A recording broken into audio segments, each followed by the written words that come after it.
Taib, Assalamualaikum warahmatullahi wabarakatuh.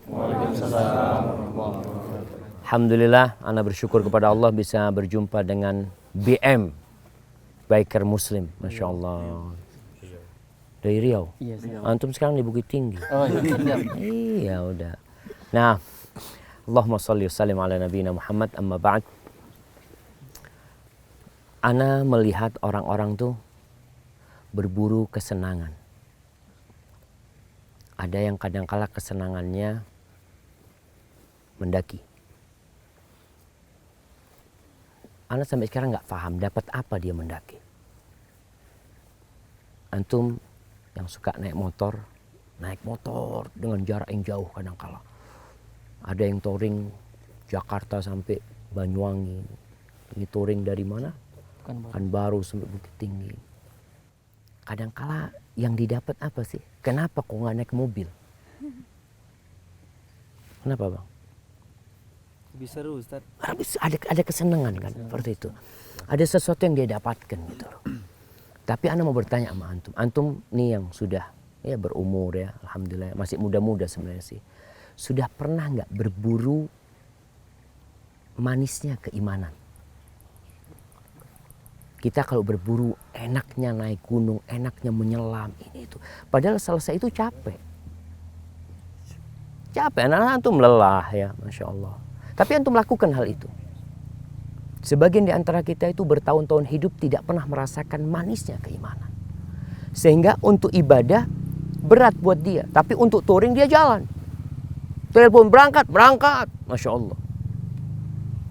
Tapi tatkala diajak untuk dia beribadah, kadang-kala bermalas-malasan.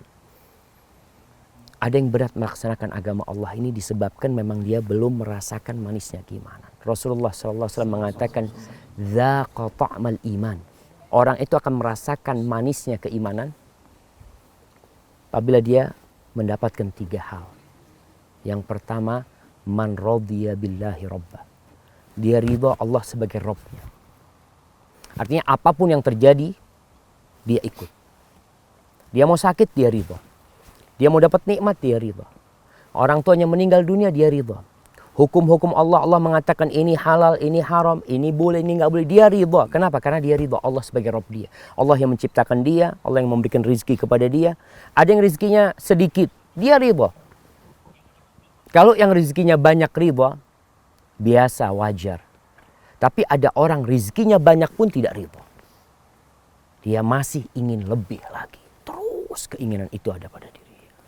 Tapi orang kalau sudah ridha Allah sebagai Rabbnya, dia akan merasakan enaknya jadi hamba Allah. Kemudian ketika seorang ridha Allah sebagai Rabbnya, dia berbuat itu untuk Allah. Kita nih teman-teman nih yang ada di sini, ya namanya satu perkumpulan, biasanya kan ada ketuanya, ada wakilnya, ada yang bagian menyediakan makanan, bagian ngurus parkir, apa ini semua. Ketika antum cari keridhaan Allah, antum tidak akan peduli sama pandangan manusia. Tapi kadangkala kita lebih suka dipuji manusia, disanjung manusia daripada Allah yang memuji kita. Maka hendaklah itu diperhatikan. Antum tidak akan pernah merasakan nikmatnya agama Allah ini kecuali antum ridha Allah sebagai Rabbnya. Ridha dengan aturan Allah, ridha dengan takdir Allah. Yang kedua, wabil islami dina. Ridha dengan agama Islam ini sebagai agamanya. Jadi antum nulis di dada antum, Biker Muslim. Ana bangga sekali antum tulis itu. Tunjukkan Muslim. Karena kadangkala kita ini takut menunjukkan ana Muslim, itu takut gitu. Karena malu nanti diledek sama teman-teman. Apalagi yang antum jenggot-jenggotan kayak gini. Tapi tunjukkan aku ridha Islam sebagai agamaku. Yang ini menuntut antum untuk mengamalkan rukun Islam. Untuk mengamalkan amalan-amalan Islam. Bukan hanya berpenampilan yang Islami, tapi dalam diri antum siap mengamalkan ajaran Islam ini. Ketika dengar azan, antum bisa melangkah ke masjid. Ini ada orang yang rumahnya dekat, gak pernah nyampe. Rumahnya dekat dari masjid, tapi dia gak pernah nyampe. Ke tempat yang jauh, dia sampai jamaah. Ada kajian dari rumahnya 2 km, dia gak nyampe. Tapi ada touring sampai puluhan kilometer, dia sampai ke sana. Kenapa? Karena ada kesenangan dia. Maka ridholah Islam sebagai agama kita. Ini bicara ridho Islam sebagai agama kita. Bentar lagi orang akan ribut ngadakan ya tahun baru. Itu bukan tahun baru Islam jelasnya. Tunjukkan nahnu muslimin, kita orang Islam. Nggak ada seperti itu. Kemudian yang ketiga, wabi Muhammadin sallallahu alaihi wasallam nabiyya wa rasulah. Kita ridha Muhammad ibn Abdullah sebagai nabi utusan Allah Subhanahu wa taala. Sehingga ini konsekuensi syahadat kita ya. Tatkala kita mengatakan asyhadu anna Muhammad Rasulullah, konsekuensinya itu ada banyak hal. Di antara yang pertama, percaya dengan semua informasi yang disampaikan Nabi SAW.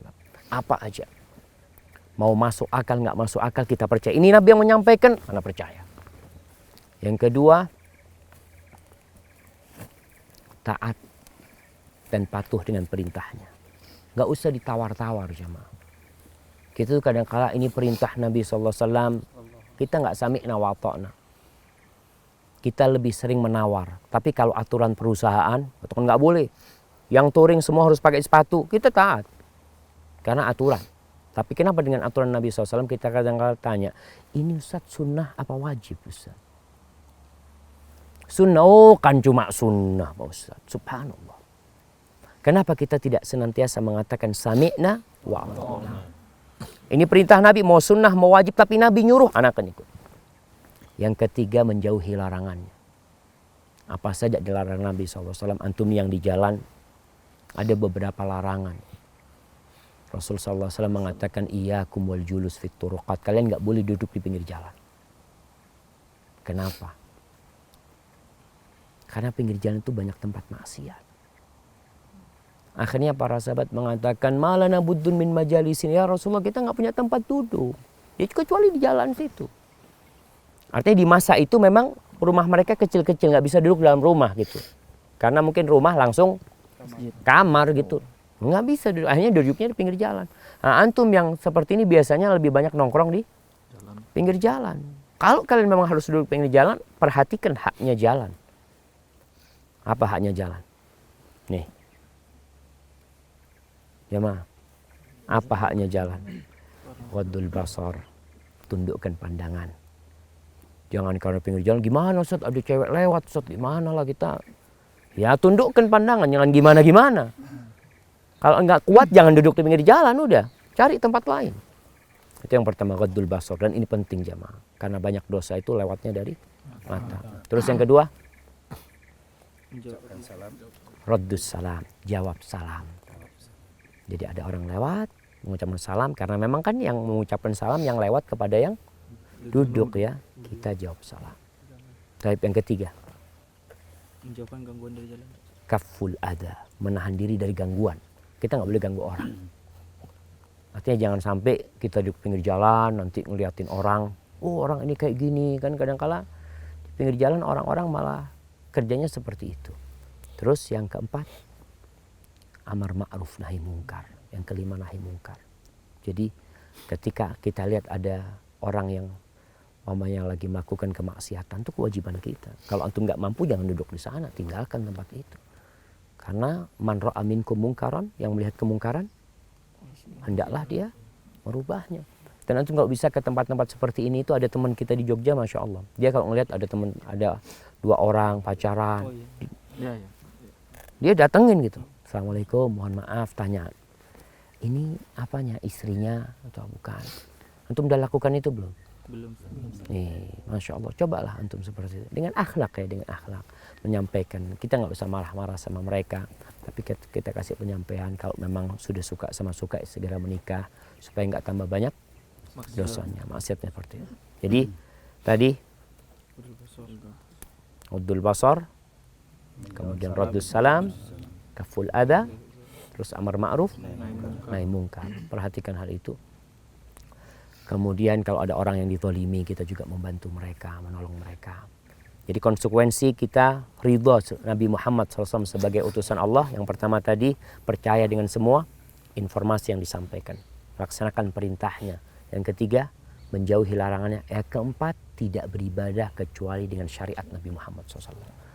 Nggak bikin-bikin ibadah sendiri. Udah, kita mau beribadah, belajar. Makanya dituntut belajar.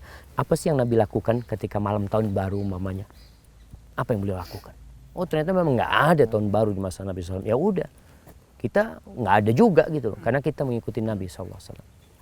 Maka jamaah itu beberapa konsekuensi dari syahadat kita, keriduan kita kepada Nabi Muhammad SAW. Jadi ingat, antum mencari kesenangan dengan touring, tapi antum harus cari juga kelezatan beriman kepada Allah dan Rasulnya dengan 3 hal tersebut. Hadza wallahu a'lam bishawab. Mudah-mudahan perjalanan antum pulang ke Pekanbaru dimudahkan sama Allah Subhanahu wa taala. Jadikan ya antum tuh akan ditanya apa kilometer antum dipakai kemana saja. Kalau mungkin dulu, Ustaz, dulu ana belum hijrah Ustaz. Jadi kilometernya itu lebih banyak ke tempat maksiat umpamanya. Maka antum ganti sekarang dengan banyak-banyak melakukan ketaatan. Dalam perjalanan antum baca subhanallah, walhamdulillah, wala ilaha illallah, Allahu akbar ya. Antum baca la haula wala quwata illa billah. Baca doanya Nabi Yunus. Apa doanya Nabi Yunus? Apa? Jangan dulu yang tanya yang touring ini. Oh, bukan nggak ikut touring itu, yang touring anda tanya. La ilaha illa anta subhanaka inni kuntu minadh dhalimin. Yuk kita baca lagi. La ilaha illa anta subhanaka inni kuntu minadh dhalimin. Itu dibaca oleh Nabi Yunus ketika touring dalam perutnya ikan. Safar dan tahu kemana dibawa Nabi Yunus alaihissalam. Ketika beliau baca itu, subhanallah, Allah kasihan sama Nabi Yunus alaihissalam. Kemudian dikeluarkan dari perut ikan. Artinya perbanyak zikrullah. Karena itu amalan yang bisa antum amalkan dalam kondisi antum naik motor. Ada kemudian sholat sunnah, boleh antum sholat sunnah dalam kondisi naik motor. Pas waktu duha, antum sholat. Nabi SAW itu ketika perjalanan naik onta, beliau sholat. Dalam kondisi naik onta, ontanya jalan. Terus gimana ruku dan sujudnya? Pakai isyarat gitu. Jangan antum sujud tahu-tahu masuk ke kali ya. Ya enggak lah, pakai isyarat seperti itu jamaah. Barakallahu fikum.